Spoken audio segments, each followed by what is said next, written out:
वो आ गया, देखो देखो वो आ गया। चला जा भोसड़ी के। आज सुबह सोकर उठे तो सुबह से एक ही न्यूज चल रही थी हर टीवी चैनलों पे कि अमृतपाल पकड़ा गया, अमृतपाल पकड़ा गया।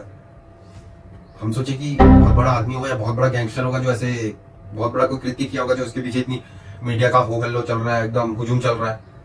तो हमें जिज्ञासा हुई और हमने देखा कि सर्च करके देखा कि अमृतपाल कौन है। तो गूगल में सर्च किया तो गूगल बोलता है चले जा भोसड़ी के। ये सब देशद्रोही को मैं अपने इसमें रखता नहीं हूँ, इस प्रकार का बोलने लगा गूगल, चला जा भोसड़ी के बोलने लगा। फिर भी हमने फिर दूसरे में सर्च किया हमने, चलो चैट जीपीटी तो बताएगा बोलकर। जीपीटी बोलता है कि ये एक खालिस्तानी सपोर्टर है जो आज के डेट में चमन चूतिया के नाम से जाना जा रहा है। एक भगोड़ा से ज्यादा इसकी कोई औकात नहीं है। बोला ये से तो इतनी मीडिया क्यों?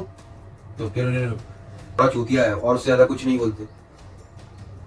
हम बोले कि कुछ ऐसी घटनाएं होगी जो ये कृत्य किया होगा जो इसको भागना पड़ रहा है।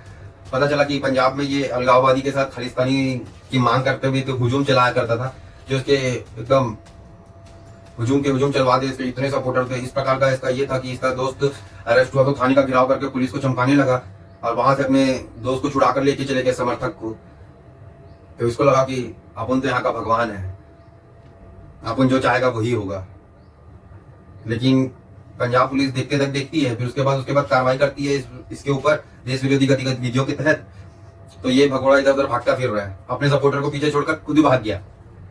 बताओ, ये हीरो बनकर आया था और अपने सपोर्टर को खुद ही छोड़कर भाग गया, गांडपट्टी में इधर उधर घूम रहा है। पंजाब पुलिस बोली तो अभी से मुतने लगा यार भगोड़ा।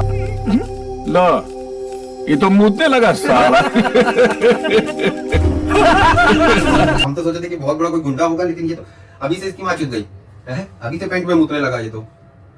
और इस बगड़े को खालिस्तान चाहिए, बताओ। तो पंजाब पुलिस जब दे दी तो भाग जा रहा, नहीं चाहिए मेरे को खालिस्तान। कब से भागता फिर रहा है बेचारा, मदद की भीख मांग रहा है लोगों से कि मुझे बचा लो, किसी कोई सहारा दे दो, कोई ये कर दो, कोई वो कर दो। लेकिन सबने हाथ खड़ा कर दिया, क्योंकि भारत के लोग देशभक्त हैं। भले कितने भी आपस में भेद हो, लड़ाई वो झगड़ा हो, लेकिन देश के नाम पे भारत के लोग तो एक ही है ना। ऐसे अलगाववादी लोगों को जो भारत को तोड़ने की मंशा रखते हैं, वैसे लोग के साथ कैसे करना है ट्रीटमेंट सबको पता है भारत में। खाली सपोर्टर को आगे करके अपनी गांड दबा के भग गया ये भगोड़ा। सारा बच्चा खालिस्तान की गल करता है, जिन्ने जो करना कर लवे। इंदिरा हटा सकी है तो मोदी हटा सकता, नामत शाह हटा सकता। वार्निंग देना है, अद्धे घंटे या घंटे दे विच पर्चा ना कैंसिल होया, जो कुछ होगा ओदा जिम्मेवार प्रशासन है। अच्छा वध पुलिस लागी मगर इनू वध तो वध शेयर करो, लागी पुलिस मगर। वाहिगुरू जी, पुलिस लगी हुई है भाई साहब के पीछे ते संगत नूं बेनती है कि जिन्नी चमकीला चूजा जो एकदम बहुत वहां से दुबई से ड्राइवर की नौकरी छोड़ के आया था, ये दूसरे के लैंड पे छट्टी मनाने की। मैं ISI के द्वारा चाबी बनी गई इसको और फंडिंग की गई और संचालित किया जाता है इसको भारत को तोड़ने के लिए। जो अब ये सब भागता फिर रहा है, भारत के राज्यों में घूमता फिर रहा, कई राज्यों में देखा गया बोलते। और जितने भी सपोर्टर ने इसके सपोर्ट किया सारे को लगभग पुलिस ने अरेस्ट कर लिया, सारी कड़ियों को जोड़ते हुए। अब जितने भी सपोर्टर जो बचे थे वो इसकी गांड पे लात मार के इसको भगा दिए, चला जा भोसड़ी के, नहीं तो हमारे ऊपर कार्रवाई हो जाएगी। तो इसके से पीछे हटने लग गए लोग अपने आप को बचाने। तो ये बेचारा भारत को तोड़ने का मंशा लेकर आया, तो पंजाब की पुलिस ने इसी की गांड तोड़ दी। इसी की गांड तोड़ दी पंजाब पुलिस ने। और पंजाब पुलिस की ऐसी गतिविधियों को देखकर ये कभी इधर भाग रहा, कभी उधर कभी उधर चले, दोनों तरफ से खाई। ये एक मतलब तुच्छ बन गया था, एकदम कुत्ते की जिंदगी जी रहा था, चूतिया के जैसे चूतिया इंसान। जो उसको हीरो मान रहे थे चूतिया इंसान को लोग, उनको भी उनके सपोर्टर को भी समझ आ गया कि ये जिसको अपन हीरो मान रहे थे वो तो एक गांडू निकला, गांडू इंसान निकला, एक भगोड़ा निकला जो अपन को आगे करके खुद गांड दबा के भाग गया। ये क्या नेतृत्व करेगा, एक लीडर बनेगा? इसमें तो कोई क्वालिटी नहीं है लीडर बनने की। लेकिन कुछ लोगों को अभी भी लगता है कि अमृतपाल हमारा लीडर है। तो पंजाब पुलिस बोली रुको सब्र करो, हम बताते हैं आपका हीरो कौन है कौन नहीं है। पंजाब पुलिस ने बताया ये जोकर से ज्यादा कुछ भी नहीं है। लेकिन पिलवाने से पहले इसने एक ढोंग रचा, जो पकड़ाने से पहले इसने एक ढोंग रचा। अब सब जगह से तो लात मार कर धुतकार कर भगा दिया गया था। ISI भी इसके पीछे पड़ गई थी कि हमारे कहीं राज ना खोल दे, तो इसको मारना चाहती थी ISI। और गैंगस्टर हम बिश्नोई भी इसको पीछे पड़ गया खालिस्तानी के पीछे। कि पंजाब की जगह खालिस्तान होना चाहिए। सर हमारा गांव पड़ता है पंजाब में जी। हमारे जाटों के और बिश्नोइयों के 60 एक गांव हैं। मतलब हमारे गांव में है एक दो घर हैं मतलब भाइयों के, है ना। हमने तो कभी उनसे कभी ऐसा मुद्दा सुना नहीं, और हमारे पंजाब में ही पड़ते हैं। हमें तो कभी इस चक्कर में किसी ने आज तक कोई ऐसा मुद्दा हो नहीं। इसने आके ये हाइप जरूर क्रिएट कर दी है कि सोशल मीडिया। तो इसको समझा। अब जब तक मुझे सेफ रहना है तो कम से कम भारत के कहीं जेल में सुरक्षित रहूं। तो ये पंजाब वापस आया, पंजाब में आके गुरुद्वारे में रहने लगा, और इसके रूप को देख के आपके जो ये भेष बदल के तरफ भाग रहा था, इसके रूप को देख के आप भी हैरान हो जाओगे कि ये सरदार बनता था, टर्बन बांधता था, और ये ऐसे बाल बाल करके घूम रहा है, खाली खुले बाल करके घूम रहा है, कभी इधर घूम रहा है, कभी उधर घूम रहा है। मतलब कुत्ते की जिंदगी जी रहा था ये इतने 36 दिन तक। और ये चुतिया को लगता है कि भारत में ये सब बकचोदी करके मैं फेमस हो जाऊंगा और मेरा नाम एकदम सुनहरे अक्षरों में लिखा जाएगा। लेकिन हुआ क्या, इस चमकीले चूजे को लगता था मैं डॉन हूं, जो चाहे कर सकता हूँ, भारत में कुछ भी कर सकता हूँ। लेकिन पता चल गया उसको उसकी औकात कि भारत देखते तक देखता है, उसके बाद ज्यादा नहीं देखता। उसके बाद वहां की पुलिस देखती है। लेकिन गांड फटी और जेल जाना ठीक समझा। यमराज के पास जाने से तो जेल ही जाना अच्छा है। तो ये जाटू को लगा कि मैं पेला जाऊं उसके पहले मैं पंजाब चले जाता हूँ, वहीं मेरे कुछ लोग हैं उनके पास जाके रहने लगूंगा। तो पुलिस को इनपुट प्राप्त हो गई, क्योंकि 20,000 से ज्यादा इसके पीछे पुलिस लगी थी, कहीं भी धरदा पूछे इसको। कभी ये किसी का भाई बन रहा था, कभी किसी का जान बन रहा था। तो पंजाब पुलिस ने कभी इसके भाई को उठाया, कभी किसी की जान को उठाया, इसकी जान को उठाया एयरपोर्ट से। तो इसकी गांड की नसें ढीली हो गई। आप समझ आए इस आतिशबाजी लड़ू को कि भारत में के लोग कितने राष्ट्रभक्त और कितने नहीं है। कोई मेरे समर्थन में खड़ा नहीं हो रहा है। और ये अरेस्ट होने से पहले क्या एक्टिंग किया वहां गुरुद्वारे में शरण लेकर। उसको तो पता था पुलिस कभी गुरुद्वारे के अंदर नहीं जाएगी, ऐसी गतिविधियां नहीं करेगी।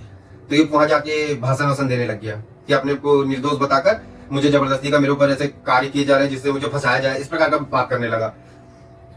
अब पंजाब पुलिस तो इसको चारों तरफ से घेर चुकी थी, पूरे गांव को घेर चुकी थी। अब ये इसके पास कोई ऑप्शन ही नहीं बचा। क्या करता ये, इसको बाहर आने के लिए सिवाय इसके पास कोई ऑप्शन नहीं था। अब इसको आपके ऊपर छोड़ता हूँ कि आप इसको अरेस्ट समझते हैं कि सरेंडर समझते हैं, क्योंकि चारों तरफ से घेर चुका था। अगर वो भागने की कोशिश करता तो इनकाउंटर में मारा जाता। तो उसके पास कोई ऑप्शन नहीं था बाहर आने के, गुरुद्वारा के बाहर आने के सिवा। ये जड़ बुद्धि को लगता था कि इसकी चूतिया सपोर्टर के द्वारा बताया जा रहा है कि सरेंडर किया। अगर सरेंडर नहीं करता तो मारा जाता, या अपनी जान बचाने के लिए बाहर आया चुपचाप, नहीं तो मारा जाता। वो इसकी गांड फटी थी तभी बाहर आया, नहीं तो अगर वहां से वो करता तो मारा तो जाता ही, नो डाउट। 1 दिन लगता, 2 दिन लगता, लेकिन मारा तो जाता ही।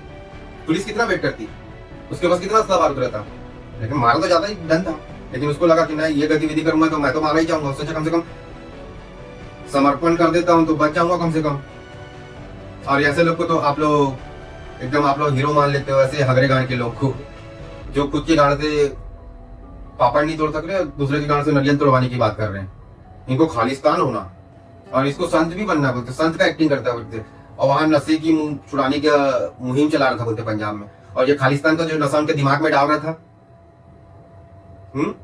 चलो वो नशा में तो कुछ दिन बाद मारेगा, लेकिन ये नशा में, खालिस्तान के नशा में तो तुरंत मारेगा, ठां ऐसे गोली से। अलगाववादी के लिए साथ दोगे तो मारे जाओगे ना। देश विरोधी गतिविधियों में तो तुरंत मारोगे। चलो नशा में तो 2 दिन बाद मारेगा, लेकिन देश विरोधी गतिविधियों में तो तुरंत मारा जाएगा। तो ये बोलता है कि मैं नशे से हटाकर खालिस्तान के नशे को उनके दिमाग में डाल रहा था। ये अपने आप को संत बताने का कोशिश कर रहा था। चूतिया। अब ये चमगादड़ की गांड को समझ आया कि भारत की जनता चूतिया नहीं है जो इनको मूर्ख बनाया जा सकता है भैरूपिया का फेस लेकर कुछ भी बोलकर। तुम संत हो, लेकिन हम संतों को भी पेल देते हैं, समझे। अब हम बोल देंगे कि हम तो अमेरिका के राष्ट्रपति है, तो मान लो आप लोग भी बोल दूंगा तो लोग मान लेंगे। अबे आतिशबाजी लड़ू, तुम किसके बदौलत पे आए थे? पाकिस्तान के दम पे आए थे। पाकिस्तान कितने सालों से प्रयास कर रहा है मैं तोड़ने का, नहीं तोड़ पाया। तुम्हारे जैसे झाटू को लेकर तोड़ देगा भारत को। और तुम सोच रहे हो कि सिख कम्युनिटी को बदनाम करके मैं हिंदू और उनके बीच में क्लैश करवा दूंगा। हिंदुओं का इतिहास पढ़ लो और सिखों का इतिहास पढ़ लो, जब तुम्हें सब कुछ जानकारी मिल जाएगी कि कितने राष्ट्रभक्त होते हैं सिख लोग, तो आपको समझ आ जाएगा। तो ये सब चीज प्रयास मत करो कि दोनों में कन्फ्लिक्ट करवा के मैं खालिस्तान के मांग का पूरा करने में सफल हो जाऊंगा। गांडू, तुम्हें बता दिया गया ना, तुम्हारे समझ आ गया ना तुमको। अब इस तरह का प्रयास कभी करना मत। और पाकिस्तान के खाने के लिए पैसा नहीं, और ये लोगों को फंडिंग करके बकचोदी पेल रहे भारत में। थोड़ी कहीं अपना इलाज करा, जा कहीं अपना इलाज करें, यहाँ बकचोदी करने से क्या मिला? अच्छा खासा वहां दुबई में नौकरी कर रहा था ड्राइवर की, लेकिन तुमको बनना हीरो। यहाँ पैर छुआना लोगों का एक्टर। भारतीय जनता बोली जा भैया अपना इलाज करा, कहीं और जाके अपनी गांड बना। ठीक है, पंजाब की पुलिस तो फिर गांड लाल कर ही दी है। पता कि उसको इनकाउंटर कर दिया गया होगा पहले, लेकिन ऐसा हो नहीं पाया। ठीक है, लेकिन कर दिया जाता तो लोग उसके पुतला बना देते हम। ऐसे कुछ चूतिया लोग, चमकीले चूतिया लोग हैं ना देश में भी कुछ, जो खालिस्तानी का सपोर्टर कर रहे हैं, उसका मूर्ति बना देते। तो पुलिस बोली कि इसको इसकी सही औकात दिखाते हैं। और इसमें आपकी क्या राय है? वो इसकी क्या मंशा है जो वापस पंजाब में आया और ये क्या चाहता था? कुछ बड़ी साजिश की ओर इशारा करते हैं, आप पता नहीं क्या है बड़ी साजिश। जो भी हो आप अपने सुझाव दे सकते हैं। जय भारत, जय श्री राम। ऐसे लोगों को पेलते रहो सुबह शाम। ठीक है।